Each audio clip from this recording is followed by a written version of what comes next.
आज हम लोग एसएससी जीडी का प्रीवियस ईयर मैथ को सॉल्व करने वाले हैं और आज जो हम लोग क्वेश्चन सॉल्व करेंगे वो क्वेश्चन 5 जून 2011 में पूछा जा चुका है। तो चलिए देर ना करते हुए इस क्वेश्चन को सॉल्व किया जाए। तो क्वेश्चन नंबर 26 से मैथ स्टार्ट है। तो इसमें दिया गया है 500 फीट लंबी एक रेलगाड़ी 700 फीट लंबे एक प्लेटफॉर्म को 10 सेकंड में पार कर लेती है। तदनुसार उस रेलगाड़ी की गति कितनी है। गति पूछा गया है, गति मतलब स्पीड। तो स्पीड इज इक्वल टू क्या हो जाता है, डिस्टेंस बाय टाइम। बस इस फॉर्मूला पे आप लोग लगाइए, सेकंड्स में आंसर आएगा। तो देखिए सेकंड में हम लोग इस क्वेश्चन को सॉल्व कर सकते हैं। तो देखिए इसमें क्या है, डिस्टेंस है। तो डिस्टेंस कितना लेंगे हम लोग, 500 प्लस 700। अब प्लस क्यों कर रहे हैं वो भी हम समझाएंगे। दोनों को प्लस करना है और डिवाइड में टाइम है, तो टाइम आप लोग का 10 सेकंड लग रहा है और ये सब फीट में दिया गया है। तो अब देखिए इतना फीट लंबी रेलगाड़ी है और 700 मीटर लंबे प्लेटफॉर्म को पार कर रहा है। तो जब कोई रेलगाड़ी किसी प्लेटफॉर्म को पार करेगा तब लंबाई ऐड होगा। इतना आप लोग को माइंड में रखना है। मतलब 500 प्लस 700 इसीलिए ऐड कर दिए हम, ठीक है। और यही हम लोग का डिस्टेंस हो जाएगा। और एक बात याद रखना है, जब भी कोई रेलगाड़ी किसी प्लेटफॉर्म को पार कर रहा है तब तो ऐड करना ही है। और कोई भी रेलगाड़ी अगर दूसरे रेलगाड़ी को पार करेगा तब भी हम लोग लंबाई को ऐड करके लिखेंगे। क्लियर है। तो इसीलिए हम लोग ऐड कर दिए। तो 500 और 700 हो जाएगा 1200। इसको हम लोग 10 से डिवाइड कर देंगे तो हम लोग का आंसर आ जाएगा। तो 10 से डिवाइड कर देंगे तो हम लोग का 120 होगा और यही हम लोग का आंसर हो जाएगा। और ये आंसर किस में आएगा, तो हम लोग का ये फीट था और ये सेकंड है, तो फीट पर सेकंड। क्लियर। अब आगे क्वेश्चन सॉल्व करते हैं। क्वेश्चन नंबर 27 देखिए। इसमें दिया गया है एक गांव ए में, ठीक है, एक गांव ए है, उसमें अनाज का भंडारण 21 दिनों तक चलता है। वही भंडार गांव बी में 28 दिन तक चलता है। तदनुसार यदि दोनों गांव को वही अनाज दिया जाए तो उसका भंडार कितने दिनों तक चलेगा। तो कुल मिला के बात यह है कि ए में जो अनाज है, ठीक है, ए गांव में अनाज 21 दिन तक चल रहा है तो उसको लिखना है, और बी गांव में अनाज जो है उसको लिखना है। और दोनों को अनाज को मिला करके कितना दिन चलेगा वो पूछा गया है। तो जब भी मिला करके पूछा जाएगा तो आप लोगों को कुछ नहीं करना है, ये दोनों को मल्टीप्लाई कर लीजिए और डिवाइड कर दीजिए। दोनों को मिला करके बोला गया है तो दोनों को ऐड कर देना है। जब भी मिला करके बोला जाएगा तब ऐड करेंगे। तो 21 और 28 को ऐड कर दीजिए तो हो जाएगा 49। अब इसको कैलकुलेशन करिए, आपका आंसर आ जाएगा। तो 7 का टेबल में देखिए 3 बार में, 7 का टेबल में ये 7 बार में, फिर 7 का टेबल में ये 4 बार में, तो 4 3 जा 12, मतलब 12 दिन हम लोग का आंसर हो जाएगा। अब आगे क्वेश्चन सॉल्व करते हैं। क्वेश्चन नंबर 28 देखिए। इसमें दिया गया है 8 घंटा प्रतिदिन कार्य करते हुए अनु एक पुस्तक की प्रति 18 दिनों में तैयार कर सकती है। क्लियर है। यदि वही कार्य 12 दिनों में पूरा करना हो तो अनु को प्रतिदिन कितने घंटे काम करना होगा। तो ये जो क्वेश्चन है ये टाइम एंड वर्क चैप्टर से लिया गया है और हम चैप्टर का नाम इसलिए बता रहे हैं ताकि जो आने वाला एग्जाम है नेक्स्ट, उसके लिए आप लोग इस चैप्टर को कवर कर सकें। तो देखिए जब भी ऐसा क्वेश्चन रहेगा, ये टाइम एंड वर्क चैप्टर से है, सेकंड्स में हम लोग सॉल्व कर सकते हैं। तो पहला सेंटेंस में जितना भी कुछ रहेगा उसको हमको मल्टीप्लाई करके लिख देना है। तो 8 घंटा दिख रहा है तो लिख देना है, और 18 दिन दिख रहा है इसको लिखना है। और किस में लिखेंगे, तो मल्टीप्लाई करके लिखेंगे। और पहला सेंटेंस यहाँ खत्म और दूसरा सेंटेंस यहाँ से स्टार्ट हो रहा है। तो दूसरा सेंटेंस जहाँ से स्टार्ट होगा वहाँ पे हम लोग को डिवाइड करना है। यदि वही कार्य 12 दिनों में पूरा करना है तो 12 दिन दिया गया है, तो अनु को प्रतिदिन कितने घंटे काम करने होंगे। तो बस इसको सॉल्व करेंगे हम लोग का आंसर आ जाएगा।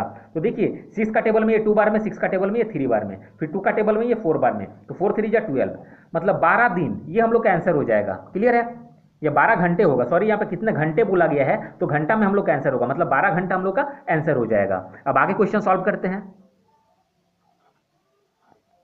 क्वेश्चन नंबर 29 देखिए। इसमें दिया गया है यदि 1 + 2 + 3 ऐसे कर करके 100 तक दिया गया है और सबको प्लस करना है इज इक्वल टू एक्स। तो एक्स का मान क्या है, मतलब 1 से लेके 100 तक को आपको ऐड करना है। तो जब भी ऐसे लगातार में ऐड दिया जाए तो आप लोग को करना ये है कि पहला वाला नंबर लिखना है और आखिरी वाला नंबर लिखना है और दोनों को जोड़ दीजिए और 2 से डिवाइड कर दीजिए। फिर से सुनिए, पहला वाला नंबर और आखिरी वाला नंबर लिखें और इसको जोड़ेंगे और 2 से डिवाइड करेंगे और मल्टीप्लाई में कितना टोटल को नंबर होगा। तो टोटल कितना नंबर होगा, तो 1 से लेकर के 100 तक के को नंबर होगा, तो 1 से लेकर के 100 तक 100 को नंबर होगा, तो 100 लिख देना है।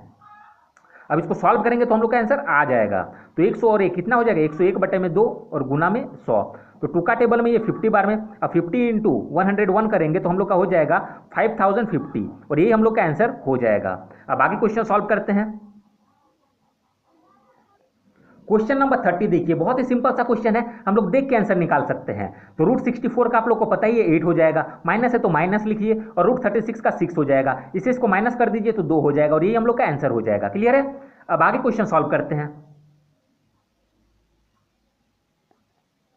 क्वेश्चन नंबर 31 देखिए, इसमें दिया गया कुछ संख्या है कि अनुक्रम में अनुपयुक्त संख्या कौन सी है, मतलब इस नंबर में जो इसमें लिखा गया जो नंबर है इसमें से कौन सा उपयुक्त नहीं है, मतलब कौन सा सही नहीं है। तो सब संख्या को देखिए ध्यान से। तो 169 जो है ये 13 का स्क्वायर है, ये 12 का स्क्वायर है, ये 11 का स्क्वायर है, ये 10 का, ये किसी का स्क्वायर नहीं है। क्लियर। और ये देखिए 8 का स्क्वायर है, ये 7 का स्क्वायर है, मतलब इसमें अनुपयुक्त कौन सा है, 82 है। कैसे है, तो बाकी सब स्क्वायर संख्या है, सिर्फ 82 जो है ये किसी का स्क्वायर नहीं है। तो हम लोग का आंसर क्या हो जाएगा, 82। क्लियर, हम लोग का आंसर क्या हो जाएगा, 82। अब आगे क्वेश्चन सॉल्व करते हैं। क्वेश्चन नंबर 32 में देखिए दिया गया है, यदि 0.42 इंटू 10 का power k is equal to 42 हो तो k का मान कितना है। बहुत ही सिंपल सा क्वेश्चन है। तो देखिए पहले तो इसको उतार लीजिए आप लोग एक बार, जो क्वेश्चन दिया रहेगा उसको थोड़ा सा लिखना है। अब देखिए हम लोग k का वैल्यू चाहिए तो इसको रखने देते हैं इस पार में, और इस पार में 42 है और इधर ये है, तो दोनों को जैसे का तैसे लिख दिए। अब ये देखिए मल्टीप्लाई में है तो इधर आएगा तो डिवाइड में हो जाएगा 0.42। अब पॉइंट अगर हटाएंगे तो मल्टीप्लाई में 100 हो जाएगा। अब 42 से 42 कैंसिल, अब कितना हुआ, 100 का power k is equal to 100। तो यहाँ पे कुछ नहीं है पावर में, तो हम एक लिख सकते हैं। क्लियर, तो 100 कट जाएगा। क्लियर, 100 कट जाएगा तो हम लोग क्या बचा, k इज इक्वल टू 1। तो हम लोग का आंसर क्या हो जाएगा, k का वैल्यू 1 हो जाएगा। अब आगे क्वेश्चन सॉल्व करते हैं। क्वेश्चन नंबर 33 देखिए, और ये क्वेश्चन एलसीएम एचसीएफ चैप्टर से लिया गया है। बहुत ही सिंपल सा क्वेश्चन है। तो दो संख्याओं का एलसीएम मतलब लघुत्तम समावर्त्य भी इतना है, लघुत्तम समावर्त्य मतलब ही एलसीएम होता है। क्लियर है, और उनका एचसीएफ इतना है, महत्तम समावर्त्य भी इतना है। यदि उनमें से एक संख्या 52 हो तो दूसरी संख्या कितनी है। तो इसका एक फॉर्मूला आप लोग याद रखिएगा, एलसीएम इंटू एचसीएफ, एकदम फॉर्मूला बेस्ड क्वेश्चन ये पूछ लिया गया है। तो LCM into HCF is equal to हो जाता है पहला संख्या गुने में दूसरी संख्या, ये आप लोग को याद रखना है, और इस फॉर्मूला का यूज बहुत जगह होगा। तो देखिए एलसीएम दिया गया है कितना, 520, फिर गुने में एचसीएफ दिया गया है 4, पहला संख्या है 52, तो दूसरा संख्या हम लोग को फाइंड करना बोला गया है। अब इसको सॉल्व अगर करेंगे तो 520 गुने में 4, और ये जो है गुना में है तो इस पर आएगा तो डिवाइड में चल जाएगा, इसको इधर लाएंगे तो डिवाइड में हो जाएगा 52 इज इक्वल टू सेकंड संख्या। अब देखिए 52 का टेबल में ये कट जाएगा 10 बार में, तो 10 इंटू 4 हो जाएगा 40, और यही हम लोग का आंसर हो जाएगा। तो ये क्वेश्चन कुछ था नहीं, बिल्कुल फॉर्मूला बेस्ड था, जिसको फॉर्मूला याद है वो सेकंड्स में इसको सॉल्व कर सकता था। अब आगे क्वेश्चन सॉल्व करेंगे। क्वेश्चन नंबर 34 देखिए, ये बहुत ही सिंपल सा क्वेश्चन है, ये सिंप्लीफिकेशन चैप्टर से लिया गया है। तो इसमें दिया गया है 1 प्लस 1/1 प्लस 1/5। तो ऐसे क्वेश्चन को सॉल्व करने का एक ही तरीका है कि इसको क्वेश्चन को आप लोग को बनाना ही पड़ेगा। तो देखिए इसको करेंगे क्या, हम लोग कैसे स्टेप बाउंस कर सकते हैं ऐसे क्वेश्चंस के।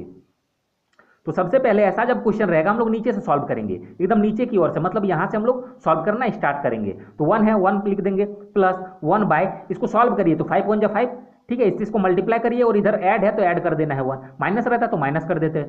तो 5 1 जा 5, और प्लस है तो प्लस करिए 1, तो 5 1 जा 5 और प्लस 1 कितना हो जाएगा 6, और डिवाइड में 5 है। तो हम लोग स्टेप बाउंस ऐसे कर सकते हैं, यहाँ पे डिवाइड में 5 है तो डिवाइड में 5 लिखेंगे नहीं, हम लोग इस 5 को हटा देंगे और यहाँ पे मल्टीप्लाई में लिख देंगे, क्योंकि नीचे में जो डिवाइड में रहता है वो ऊपर मल्टीप्लाई में हो जाता है। अब इसको देखिए मल्टीप्लाई करेंगे तो हम लोग का 5 होगा, तो यहीं पे इसको हटा दीजिए, ना कि बार बार इसको रिपीट करके लिखते जाइए, इससे आपका टाइम बहुत ज़्यादा लॉस होगा बार बार अगर रिपीट करिएगा तो। क्लियर, तो इसी तरीके से हम लोग टाइम को बचा सकते हैं ऐसे क्वेश्चन में। अब इसमें क्या हो गया 1 प्लस 5/6, तो इसको क्या कर देंगे मल्टीप्लाई, फिर इसको ऐड कर देंगे, तो 6 1 जा 6 और प्लस 5 11/6, ये हम लोग का आंसर हो जाएगा। लेकिन इसमें थोड़ा सा ऑप्शन गलत दिया गया है, किसी में नहीं है। क्लियर, ऑप्शन डी होना चाहिए था इसका आंसर ऑप्शन डी होगा। क्लियर, ऑप्शन डी होना क्या चाहिए था इसमें, देखिए आंसर तो मिल नहीं रहा, मतलब ऑप्शन डी हम लोग का आंसर हो जाएगा 11/6। क्लियर, अब आगे क्वेश्चन सॉल्व करते हैं। क्वेश्चन नंबर 35 देखिए, इसमें दिया गया है एक सम द्विबाहु त्रिभुज। तो सम द्विबाहु त्रिभुज का मतलब होता है, द्वि मतलब दो, बाहु मतलब भुजा, ठीक है, सम मतलब समान, ठीक है, द्वि मतलब दो और बाहु मतलब भुजा। तो दो गो समान भुजा, इसका मतलब क्या है, दो गो इसका भुजा समान है और एक भुजा असमान है, ये बोला गया है। समद्विबाहु त्रिभुज का मतलब दो भुजा समान है और एक असमान है, कि दो भुजाओं की लंबाई क्रमशः 15 और 22 है, तदनुसार उस त्रिभुज का परिमाप कितना हो सकता है। तो परिमाप निकालने हम लोग को बोला गया है। तो परिमाप मतलब क्या होता है पहले समझिए। तो परिमाप मतलब होता है कि इसका दागी का लंबाई का योगफल। तो इसमें के गो दागी दिख रहा है, तो एक गो दागी, दो गो दागी, तीन गो दागी, और ये तीनों दागी का लंबाई जितना होगा मिला करके वही हम लोग का परिमाप हो जाता है। चाहे वो कैसा भी डायमेंशन क्यों ना हो। ये त्रिभुज बोला गया है, अगर चतुर्भुज बोलता तो ये चारों दागी का लंबाई का योगफल ही इसका परिमाप हो जाता। पंचभुज बोलता तो 5 दागी होता और उसका लंबाई का योगफल ही उसका परिमाप हो जाता। लेकिन यहाँ पे हम लोग को त्रिभुज दिया गया है, और ये कैसा त्रिभुज है, तो समद्विबाहु त्रिभुज है, मतलब इसका 2 भुजा इक्वल है, बराबर है, और उसका लंबाई हमको दिया गया है कुछ कुछ, तो 15 और 22 है। तो खुद सोचिए, 15 है और यहाँ पे 22 हम लिख देते हैं, ठीक है, 15 है, ये 22 है, तो दूसरा भुजा क्या हो जाएगा, ये भुजा या तो 15 होगा या तो 22 होगा, क्योंकि 2 को भुजा इक्वल होगा, तो ये 22 है और ये 22 है, ऐसा मान लेते हैं। क्लियर। अब फिगर पे मत जाइएगा, बड़ा छोटा आप लोगों को दिख रहा होगा, तो ये 22 है तो ये 22, तब ना होगा, देखिए 2 को भुजा समान और एक असमान, तब ये समद्विबाहु त्रिभुज हो गया। एक ये कंडीशन है। अब आप लोग बोलिए कि 15 को हम 2 बार क्यों नहीं लिखे, तो यहाँ पे लिख दीजिए, मान लेते हैं ये 15 है, ये भी 15 है, और ये कितना 22 हो जाएगा। 2 को भुजा दिया गया है ना हम लोग को, 15 और 22, तो 15 और 22 हम लोग लिख लिए, और एक भुजा को रिपीट करना है। क्यों रिपीट करना है, क्योंकि समद्विबाहु त्रिभुज है, 2 को भुजा एक जैसा होगा, तो 2 को भुजा एक जैसा, या तो ऐसा बनेगा या तो ऐसा बनेगा। अब अगर ऐसा बनेगा, ठीक है, तो इसका परिमाप कितना हो जाएगा, तो तीनों को जोड़ दीजिए, ये भुजा का लंबाई है, मतलब ये तीनों दागी का लंबाई का योगफल, तो जोड़ दीजिए तीनों को, 15 + 22 + 22, तो हम लोग का हो जाएगा 15 + 22 + 22 अगर करेंगे तो 59 होगा। और उसी तरीके से इसको अगर ऐड करेंगे तो 15 × 15 = 30 और 20 × 50 और 2 = 52, तो इसका परिमाप निकालें तो हम लोग का 52 आया, और इसका परिमाप निकालें तो 59 आया, तो 2 ही चांस बनता है, तो हम लोग का आंसर देख लेंगे, तो 52 और 59 यहाँ पे दिया गया है, मतलब ऑप्शन ए हम लोग का आंसर हो जाएगा। अब आगे क्वेश्चन सॉल्व करते हैं। क्वेश्चन नंबर 36 देखिए, और ये सब क्वेश्चन एकदम फार्मूला बेस्ड क्वेश्चन है, मेंसुरेशन चैप्टर से लिया गया है। तो देखिए इसको करना क्या है, 35 और 36 जो है मेंसुरेशन चैप्टर से है। इसमें दिया गया है एक अर्धवृत्ताकार खिड़की का व्यास दिया गया 63 सेंटीमीटर है। तो अर्धवृत्ताकार समझिए, वृत्ताकार मतलब गोल, और अर्धवृत्ताकार, अर्ध मतलब हो जाता है आधा, तो अब मतलब आधा गोल। क्लियर है, अर्धवृत्ताकार मतलब आधा गोल, वृत्ताकार मतलब पूरा गोल, और अर्धवृत्ताकार मतलब आधा गोल, तो ऐसे कर देना है। और इसका व्यास दिया गया 63, तो व्यास मतलब आप लोग को पता ही होगा कि यहाँ से यहाँ तक का दूरी को हम लोग व्यास बोलते हैं, सेंटर लाइन से यहाँ से यहाँ तक का दूरी को व्यास बोलते हैं। और अच्छे से समझिए, ये वृत्त हो गया, एकदम सेंटर पॉइंट हो गया, यहाँ से एक दागी हम लोग दे देंगे तो इसका व्यास हो जाएगा, चाहे दागी हम लोग कहीं से भी दे। क्लियर है, सेंटर लाइन से गुजरना चाहिए, ये भी हम लोग का व्यास हो जाएगा। तो ये इतना आप लोग को समझ में आया। तो हम लोग को ये वाला फिगर नहीं लेना है, हम लोग को लेना है ये वाला फिगर। अर्धवृत्ताकार बोला गया मतलब वृत्त को आधा करना है, अर्ध मतलब आधा, तो कर दिया, आधा वृत्त हो गया, और इसका व्यास दिया गया 63, मतलब यहाँ से यहाँ तक का दूरी दिया गया 63। क्लियर। तो तदनुसार उसका परिमाप कितना होगा, तो परिमाप मतलब अभी जस्ट हम बताएं 35 नंबर क्वेश्चन में कि उसका दागी का लंबाई का योगफल। तो यहाँ पे दागी देखिए, यहाँ से यहाँ तक हो रहा है और ये वाला दागी हो रहा है। क्लियर। तो इस दागी को हम लोग को जोड़ देना है, तो ये वाला दागी तो हम लोग आसानी से निकाल सकते हैं। कैसे निकाल सकते हैं, क्योंकि वृत्त का जो परिमाप होता है या परिधि, ठीक है, परिमाप मतलब परिधि एक तरफ से होता है, तो जब वृत्त बोलते हैं तब हम लोग परिधि का यूज करते हैं, लेकिन यहाँ पे परिमाप लिखा गया है तो कोई बात नहीं, हम लोग इसी वर्ड को लेके चलेंगे। तो यहाँ वृत्त का देखेंगे परिमाप, तो वृत्त का परिमाप हो जाता है 2πr। क्लियर।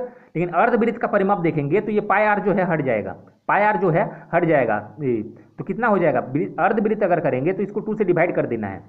वृत्त का परिमाप 2πr होता है, तो अर्धवृत्त का परिमाप मतलब यहाँ से यहाँ तक कितना हो जाएगा, 2 से इसको डिवाइड करेंगे तो इसका आधा हो जाएगा, इसका आधा इतना हुआ। क्लियर। तो πr हो गया। प्लस में आपको इस दागी को भी लेना होगा, तो ये दागी क्या है, d है। बस यही आपका फॉर्मूला बन गया, इसमें पुट करेंगे हम लोग का आंसर आ जाएगा। तो देखिए इसमें पुट कर लेते हैं, तो पाई का वैल्यू कितना 22/7 इंटू में r, तो r कितना है, तो r यहाँ पे दिया हुआ नहीं है, तो r हम लोग को फाइंड करना पड़ेगा। क्लियर। तो r हम लोग का कितना हो जाएगा, तो r देखिए ये d दिया गया है, d 63 है, तो r कितना हो जाएगा, r हो जाता है d/2, d हो गया 63/2 कर देंगे तो हम लोग का r हो जाएगा। प्लस में d है, तो d का वैल्यू कितना है, तो 63 है। अब इसको सॉल्व कर दीजिए, आप लोग का आंसर आ जाएगा। तो इसको सॉल्व अगर करेंगे तो देखिए 7 का टेबल में ये 9 बार में, 2 का टेबल में ये 11 बार में, 11 × 9 99 हो गया, प्लस में 63 कर देना है, तो कितना हो जाएगा, 9 और 3 12 का 2 हाथ मेरा 1, 9 और 1 10 और 6 16, तो इतना आप लोग का आंसर हो जाएगा। ये था एक थोड़ा सा लॉन्ग टाइप का फॉर्मूला था, इसी क्वेश्चन को हम लोग और दूसरे फॉर्मूले से बना सकते हैं। तो देखिए अर्धवृत्त का जब भी परिमाप बोला जाएगा, आप लोग को माइंड में रखना है, फॉर्मूला क्या लगाएंगे, 36/7 r, ये वाला फॉर्मूला लगाइएगा तो थोड़ा सा शॉर्ट में बनेगा। तो 36/7 इंटू r, तो r हम लोग को दिया नहीं है, ये d है, तो r इक्वल टू क्या हो जाता है, d/2 हो जाता है, तो d है, /2 करेंगे तो हम लोग का r का वैल्यू आ जाता है। अब देखिए 7 का टेबल में 9 बार में, 2 का टेबल में ये 18 बार में, 18 9 हो जाता है 162, और ये हम लोग का आंसर हो जाएगा। तो चाहे तो आप लोग इस तरीके का यूज करिए, चाहे तो इस तरीके का, लेकिन दोनों फॉर्मूला आप लोग को माइंड में रखना है। क्यों रखना है? क्योंकि एग्जाम में कभी कभी क्या करता है, फॉर्मूला ही पूछ लिया जाता है। तो आज का वीडियो हम यहीं तक रहने देते हैं, नहीं तो वीडियो काफी बड़ा हो जाएगा। तो जिसको भी ये वीडियो अच्छा लगा, वीडियो को लाइक करें, शेयर करें और चैनल को सब्सक्राइब करके जरूर रखें, ताकि इसका नेक्स्ट पार्ट हम जब अपलोड करेंगे तब आप लोगों तक नोटिफिकेशन पहुंच सके। Thanks for watching.